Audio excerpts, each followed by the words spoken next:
Saya sekarang masuk ke konteks dakwaan dalam perkara ini, saudara ahli.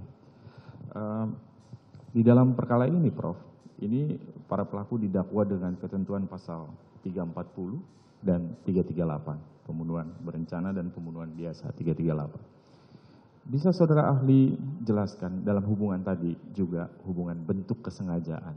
Apa yang membedakan antara 340 konteks pembunuhan berencana dengan pasal 338 dan bagaimana kemudian ukuran kesalahan atau bentuk kesalahan yang melingkupi di dalam elemen pasal 340 dan 338 ini. Silakan. Baik, mohon izin yang mulia. Dapat ahli jelaskan bahwa pasal 338 KUHP dan 340 KUHP adalah pasal-pasal atau aturan yang mengatur tindak pidana menghilangkan nyawa orang lain yang direkonstruksi dengan istilah atau dikenal dengan sebutan tindak pidana pembunuhan. Nah, untuk membedakan antara rumusan yang terdapat dalam ketentuan pasal 338 dengan pasal 340 KUHP, tentu acuan kita adalah unsur-unsur yang terkandung di dalam kedua pasal itu. Kalau kita perhatikan rumusan pasal 338 KUHP dan 340 KUHP, kedua pasal ini justru merumuskan aspek kesalahan itu dalam bentuk dengan sengaja. Ya, baik 338 maupun 340.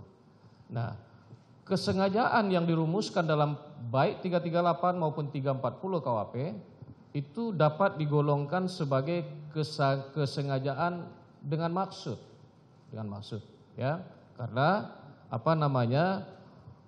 tujuan dari si pelaku melakukan tindak pidana itu adalah untuk mewujudkan akibat dari delik yang dirumuskan dalam kedua pasal itu, yakni hilangnya nyawa orang lain. Tapi meskipun demikian, antara kedua pasal ini terdapat perbedaan yang signifikan terkait dengan unsur kesengajaan itu juga.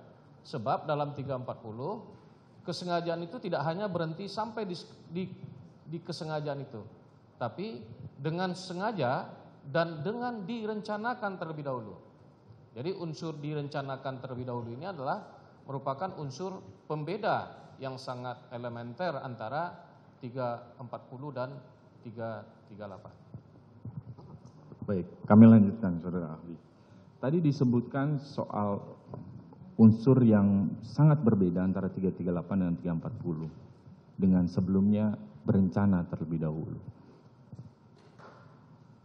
Andi Hamzah di dalam bukunya bahkan menerjemahkan premeditating itu dengan perenungan. Dia menerjemahkannya dengan perenungan. Bisa saudara ahli jelaskan apa sebenarnya yang dimaksud dengan makna berencana ini dan apa ukuran-ukuran kriteria sehingga kita bisa mengkualifikasikan bahwa ini adalah bagian dari unsur berencana. Silakan, Prof. Baik, mohon izin yang mulia. Pembentuk undang-undang ternyata tidak menjelaskan makna dari frasa direncanakan lebih dahulu atau fur bidah tirat itu. Nah, oleh karena itu pada ketika pembentuk undang-undang tidak merumuskannya, maka tentu kita harus melihat ke dalam teori atau pendapat dari para ahli terkemuka. Kemudian kita juga bisa melihat ke dalam putusan-putusan pengadilan yang sudah menjadi jurisprudensi konstan yang diikuti oleh hakim-hakim berikutnya pada ketika mengadili perkara yang sama. Nah, dalam penelusuran terhadap berbagai literatur dan putusan-putusan hakim, terungkap bahwa yang dimaksud dengan direncanakan lebih dahulu atau fur bidah tirat itu adalah minimal harus memenuhi 3 unsur atau 3 syarat. Yang pertama adalah bahwa kehendak untuk melakukan perbuatan itu harus diputuskan dalam suasana tenang, ya. Itu yang pertama. Kemudian yang kedua, antara timbulnya kehendak dengan pelaksanaan perbuatan sebagai manifestasi dari kehendak itu harus ada waktu yang cukup yang bisa digunakan oleh si pelaku untuk merenungkan, mempertimbangkan dan sebagainya, apakah dia akan kembali untuk tidak melakukan kejahatan yang bersangkutan. Artinya ada waktu yang cukup. Nah, barangkali nanti mungkin perdebatannya terkait dengan suasana tenang dan waktu yang cukup itu. Kemudian yang ketiga adalah bahwa pelaksanaan dari kehendak harus juga dilaksanakan dalam suasana tenang, dalam keadaan tenang. Demikian. Baik. Jadi ada kata kunci tadi yang disebutkan bahwa perbuatan tersebut baik perencanaan sampai dengan pelaksanaan dalam keadaan tenang, begitu ya, Prof? Baik.